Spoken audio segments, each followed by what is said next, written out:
شیخ انصاری وہ بہت بڑے عالم دین ہیں اور جو ہے وہ اپنے زمانے کے فقیہ ہیں. عجیب کرامات ہیں. ایک طالب علم کہتا ہے کہ مجھے ایک بہت مشکل تھی, 2 میری حاجتیں تھیں اور شرعی حاجات تھیں. میں ہر وقت مولا کائنات کے حرم میں جا کر یہ نہیں ہوئی. میں کربلا گیا, مولا غازی عباس علیہ السلام کے حرم میں, ان کے بھائی کے, اور کئی دفعہ میں گیا. ایک دن میں کربلا پہنچا, میں نے دیکھا کہ حضرت عباس کے حرم سے لوگ بہت تیزی سے دوڑ دوڑ کے نکل رہے ہیں. تو میں نے پوچھا ماجرا کیا ہے؟ کہا کہ بدو عرب کا بچہ تھا, معلول تھا, اس کو اندر شفا مل گئی ہے اور اس کی شفا کے لیے لوگ اس کے کپڑوں کا ٹکڑے ٹکڑے لے کے تبرکن لے کے جا رہے ہیں. کہا جب ہٹ گئے تو میں زری کے سامنے گیا, میں نے کہا یا قمر بنی ہاشم, میں آپ کے والد کے پاس گیا, انہوں نے کوئی میری بات جو ہے وہ اس طرح ادا نہیں کی. میں آپ کے پاس, آپ کے بھائی کے پاس, یعنی میں اتنے عرصے سے آپ کا خادم ہوں, طالب علم ہوں, یعنی میری قیمت بیابان کے بدو کے بچے کے برابر بھی نہیں ہے, آپ میری بات نہیں مانتے. اب انسان ہوتا ہے نا بعضوں کے, کہتا ہے کہ مولانا صاحب ہماری تو سنی نہیں جا رہی ہے, فلانے کو ہم لائے تھے منت ماننے کے لیے, اس کی تو پوری ہو گئی, ہماری تو آج تک پوری نہیں ہوئی.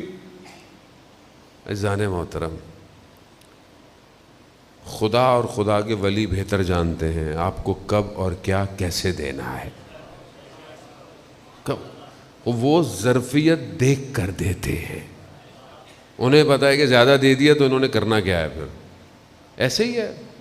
ابھی بات کرتے ہیں مولانا صاحب عرفا کے پاس طی الارض تھا, یعنی کیا, یعنی ایک قدم بڑھاتے تھے کہیں اور پہنچ جاتے تھے. یہ کیسے ملے گا؟ یہ اللہ ان کو دیکھ کے دیتا تھا کہ ان کے قدم کس لیے اٹھتے ہیں. ہم لوگوں کو یہ ساری چیزیں, ہم اپنے اندر ظرف تو پیدا کریں. وہ بڑے ناراضگی میں انہوں نے بہرحال مولا کی خدمت میں کہا مولا یہ کیا, کہا میں چھوڑ کے جا رہا ہوں نجف, بس میری بات ہی نہیں کوئی مان رہا. ہوتا ہے لوگ بہرحال ناراض کری. گئے, امام حسین کو سلام کیا, نکل گئے, سامان باندھا. جیسے ہی نجف پہنچے مولا کے صحن میں سے گزر کے کہا میرا گھر ہے وہاں جا رہا ہوں. صحن میں گزر رہے تھے تو ملا رحمت جو شیخ انصاری کے غلام تھے, خادم تھے, آئے. کہا شیخ عبد الرحیم, شیخ انصاری نے بلایا. کہا تمہیں کیسے پتہ چلا کہ میں یہاں پہ ہوں, یا ان کو کیسے پتہ چلا؟ کہا مجھے انہوں نے بولا کہ صحن میں جانا, وہ کربلا سے آ رہا ہے, اس کو ذرا میرے پاس لے آنا جا کے. اب یہ بڑے تعجب ہوئے, اب یہ گئے شیخ مفید ادھر گئے, ان کے گھر گئے, ان دروازہ کھٹکھٹایا. کہا میں ان کو لے کر آیا ہوں. کہا اس کو کہا کہ آپ جاؤ. کہا کہ تمہاری 2 حاجتیں تھیں نا, پوری ہو گئی, جاؤ.